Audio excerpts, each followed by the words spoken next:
Welcome to the best and worst of Dune Part 2.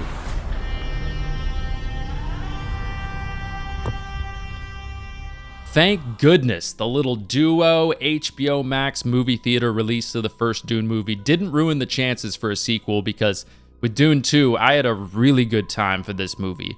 I feel like this is also a really quick turnaround for movies these days, especially movies of this size.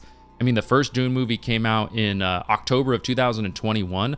Now we're getting Dune 2 in March of 2024. It was even supposed to come out in November of last year, but because of the strikes and all that kind of stuff, it got delayed. But I just feel like for a movie, especially of this size, like that's such a quick turnaround. Kind of crazy. But Dune 2 is also the first movie that I can remember in a while where everyone you talk to, most people you see on social media either liked it or really, really liked it.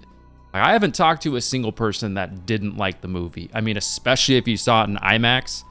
But I don't know. Let me know down in the comments down below if you can think of another movie recently where just everyone kind of enjoyed it, which is refreshing, because I feel like lately it's just bomb after bomb after bomb constantly. So it's kind of nice to have a movie that everyone's like, that was really damn good.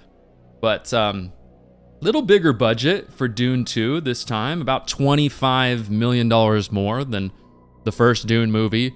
Probably, though, mainly just because they had to ship in all that damn blue milk from, they probably had to ship it in from Tatooine or Disney Star Wars Galaxy Edge or something like that. I mean, honestly, I imagine Orlando, Florida is probably a long-ass way from Arrakis. Probably not in Prime's delivery area, really. But so they filmed Dune 2 mainly in Budapest, Italy, Jordan, Abu Dhabi between July and December of 2022. But what cool exotic places to film. I feel like probably for actors, you always want to go to places like this at some point in your career. Like, yeah, filming a movie in Ohio, has its all-American charm to it. But there's probably something pretty damn cool about just filming a movie in these exotic places on the studio's budget. Can't go wrong with that, right? But, I mean, Denis, he's gotta be the perfect director for this movie. Obviously a big reason for Dune 2's success so far, but just to me, he's gotta be the perfect guy to accept this job. Not only was he, a big believer in this project and just loved just the project in general, but going into this movie, at the very least, the movie was going to look incredible. It was going to be one of those movies, if there wasn't much else there, at the very least, you were going to go to the movie, especially in IMAX, and just say, that was insane. The fact that he was able to create a world like that, obviously with his team, just crazy. But because, obviously, he directed Blade Runner 2049, and Blade Runner is one of those movies, I know for me, after watching it, a few times like I have, you get done watching that movie and you're like, how were they able to create this world? Like, what an insane thing to think about, to create such a cool dystopian world on that scale and have it look so real. So obviously going into Dune Part 2, you're like, Denis is going to pull this off, at least in that regard. So, but little fun fact with Dune Part 2. So when Denis was writing it with the rest of the team, Hans Zimmer actually composed 90 minutes of the music before they wrote the movie in order to inspire them, to kind of give them some more just inspiration when writing the movie. But yep, this is the best and worst end, so let's get into the best and worst end. And since this movie's new, I'm going to put a little twist on what's aged the best and what's aged the worst. I'm going to say what's going to age the best and what's going to age the worst, because this movie is brand new, of course. And let's get into it. So what's going to age the best, in my opinion? And to me, I'm going to keep this one kind of simple. Just Dune as a brand. Of course, the book had a huge following already going into the movie. And even just me, after the movie's release and covering it on YouTube and stuff like that, I've learned so much more about the Dune community and how deep that community runs and how diehard the Dune community is, both on YouTube and just outside of this space, which is really damn cool. And I just think the brand in general has obviously now gone more mainstream. So That's going to age pretty well, in my opinion. Just the Dune brand in general and what they're going to able to do off of that brand. I don't know. Will they have spin-offs later on after this is all said and done? Who knows? But hopefully they don't milk it too bad. Star Wars. But what's going to age the worst after Dune Part 2? So, I mean, to me, there's a few things here. It's got to be either Paul breaking Chani's heart, because, you know, in the third movie, she's going to be even more pissed, right, than we saw in the second movie, of course. But, or you could say it's going to be Stellan Skarsgård's, I'm probably butchering his name. I always have a hard time saying Skarsgård. Skarsgård? Yeah. But it could be Stellan Skarsgård's long-term bladder problems. That could be something that's not going to age too well, because just to get into that fat suit, that juicy, moist, giant fat suit, it took 8 hours to apply that thing and 2 hours to take it off. So just to play Baron Harkonnen, and so he wouldn't basically piss himself during shooting. He didn't drink anything, and he had to take Imodium pills just basically to avoid, you know, having to go pee, because it was going to be basically pretty damn impossible. So, you know, Stellan Skarsgård's long-term bladder issues are not going to age too well. But, or you could say Lady Jessica's face tattoos, possibly. Because, you know, like, what if this whole thing just doesn't really work out and she needs to become an accountant or something like that, you know? Showing up to an interview with all those face tattoos might be a little bit of a problem, but no, but really, I mean, what's really aged the worst? How can it not be something that's potentially going to kill millions or billions of people? So I'll say for this one, Paul Atreides sending the Fremen troops into the universe for the Holy War against the great houses is probably not going to age too well, because there's going to be a lot of casualties. This is going to be pretty rough for a lot of people. You know what I mean? But all right. Best location in the movie. I mean, other than anything, essentially on Arrakis in IMAX, especially, which is, you know, great and it's just so huge and so good. But I would probably say the Harkonnen gladiator sequence in the movie is the best location for me on the planet. Giddy Prime. Probably saying that wrong. I'm sorry, all you diehard Dune people out there that would know how to pronounce all this stuff. But Giddy Prime. Yeah, it felt a tad bit like Ridley Scott's Gladiator in a way. But it was almost like, is he going to do the thumb thing too? But it was just such a cool look and such a good creative idea to make it look that way. You know, they use these specially designed black and white infrared cameras to pull this off, which is supposed to kind of be because the black sun that revolves around that planet kind of induces that type of a look on the planet, apparently, which is really creepy and eerie and crazy. I also like in that scene how they had the Harkonnens cheer and stomp instead of clap. I just felt like that made it feel even more foreign to us, especially just watching it in the movie, and also give it a little bit more of like an eerie, creepy feel to it. Just a great scene. Love the way that scene looked. That was awesome, especially just after being in the sand so much and then being on that whole sequence. That was really damn cool. Worst location in the movie. Can I say none? Maybe, but I mean, kind of just kidding, but sort of not. But I guess I'd say here, southern Arrakis, probably, just because it just looks like a shitty place to live. You know, there's just too much sand, too much terrible weather down there in southern Arrakis. That'd be my worst location. Best character. So clearly a top tier cast all around. Everybody, for the most part, does a really, really good job in this movie. But for me, best character would probably be, I'll mention a couple people here. It'd probably be Austin Butler as Feyd-Rautha Harkonnen. Because every movie like this, in my opinion, needs to have like that psychopath warrior guy who seems like he can beat anyone in a hand-to-hand combat situation. And you know they have the capability to be really powerful, maybe even lead this whole thing. But you know they're just kind of too unhinged to make it there, really. You know what I mean? So I just think Austin Butler did a really good job in that role. Obviously, we're seeing him in so many movies these days, and he's becoming super famous and a bit of an A-list for sure. But I just think he did a really good job in this movie, and I enjoyed his character, definitely. But a little fun fact, he was actually, him and Denis just had coffee, and Austin didn't even have to audition for the role, and Denis was like, hey, do you want it? And he was like, sure. So they did it over coffee. So that was kind of cool.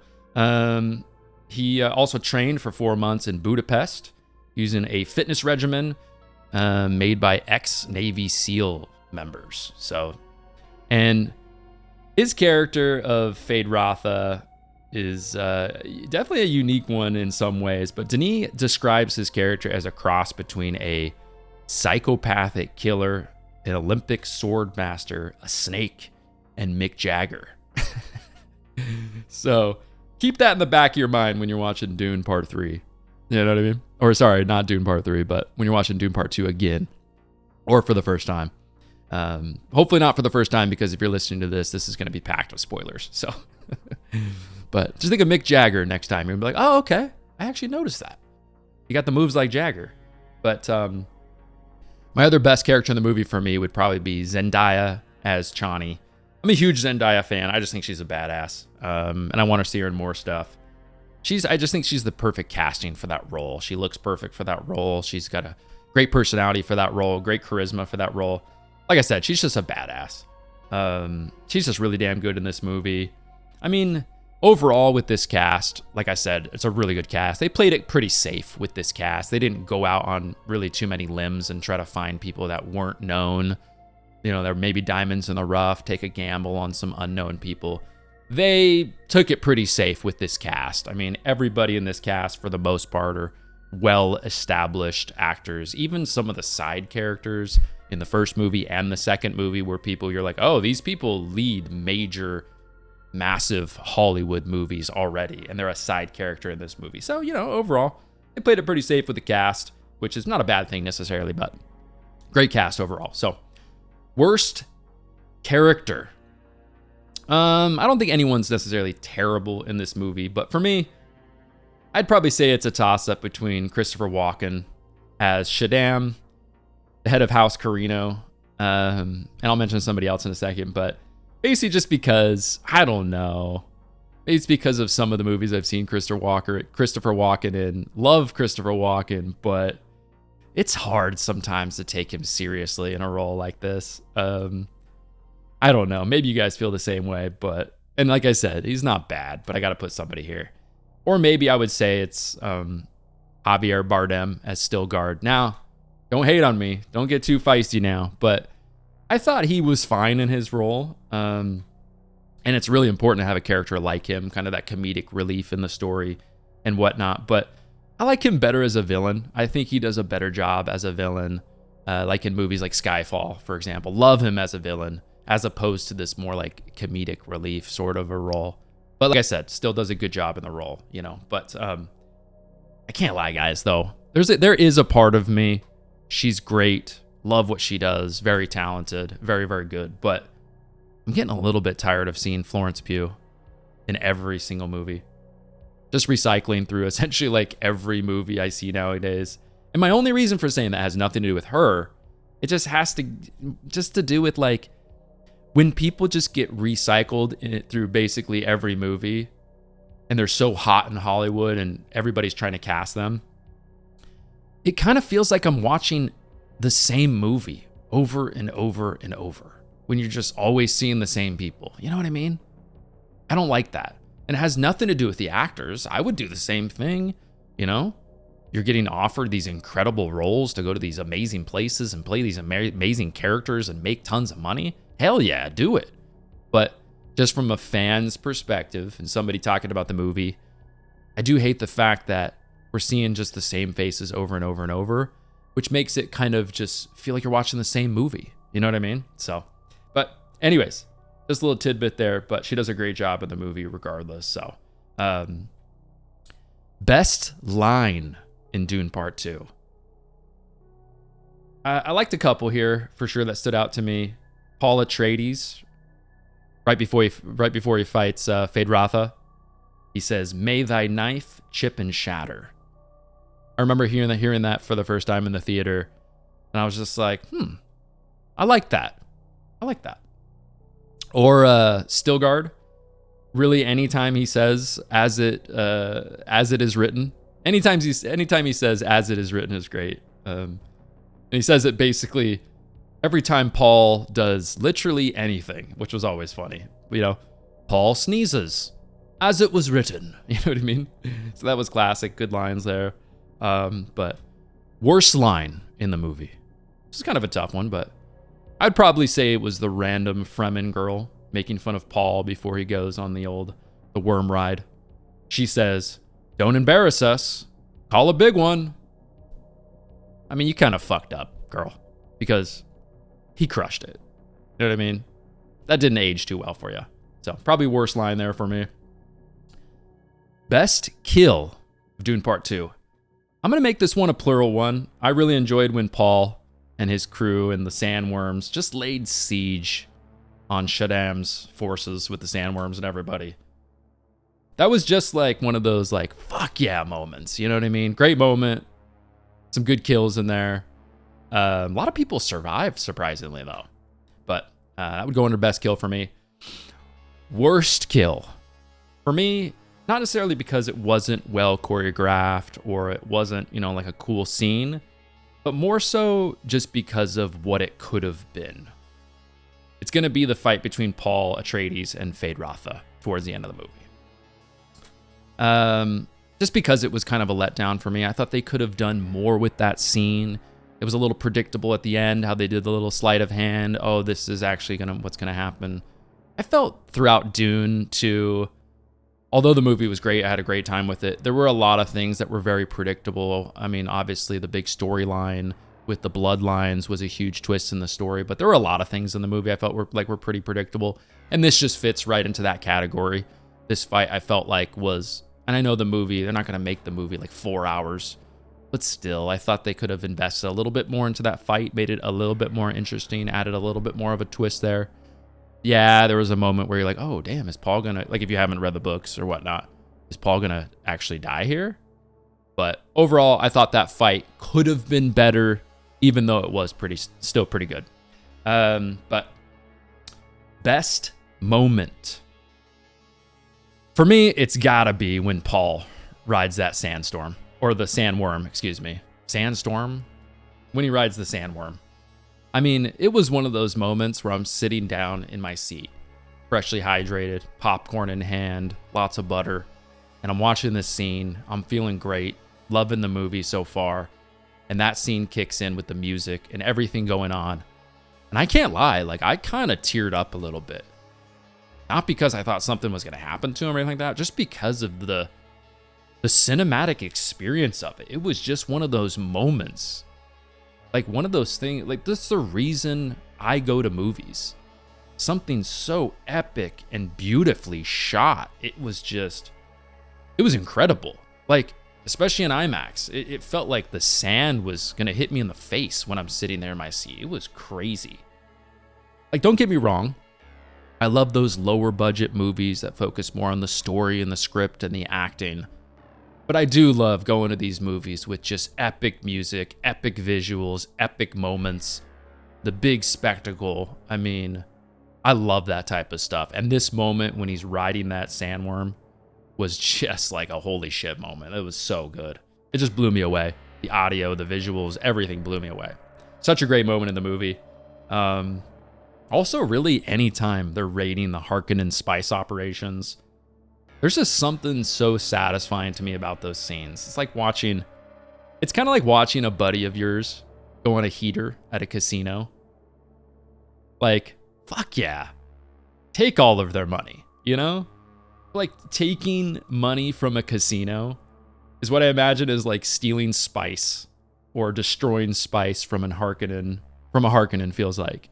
You know what I mean? You see your buddy on a heater at the casino and you're just like, yeah, take them for everything.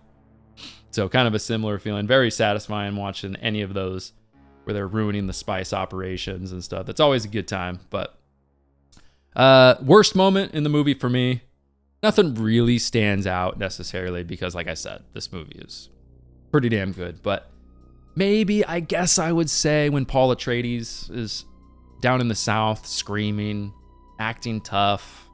I don't know, just about how powerful he is and trying to just show his power and what he can do on these people. I don't know. It's just kind of a little hard for me to picture or take seriously Timothée Chalamet in like this menacing, powerful, authoritative type of a position or type of a moment. Not that he's not good. I think he's fantastic in this movie, but if I had to pick something, I would probably say that moment. Because I remember watching, I was just kind of like, don't love this. But overall, there's nothing really that stands out as like a terrible moment in the movie for me. But anyways, everybody, that is the best and worst of Dune Part 2. If you enjoyed Dune Part 2, let me know down in the comments down below. I mainly cover horror stuff on this channel, but we do occasionally dip our toe into some other stuff. So if you're new here and you enjoy this type of content, make sure you subscribe. Check out one of these videos next to me. If you want more content from me right now, St. Paddy's Day is coming up very, very soon. I'll be having a video coming out on St. Paddy's Day covering the horror movie Leprechaun. So stay tuned for that on Sunday of this week. But thanks so much, everybody. Really appreciate you tuning in, and I'll talk to you all in the next one.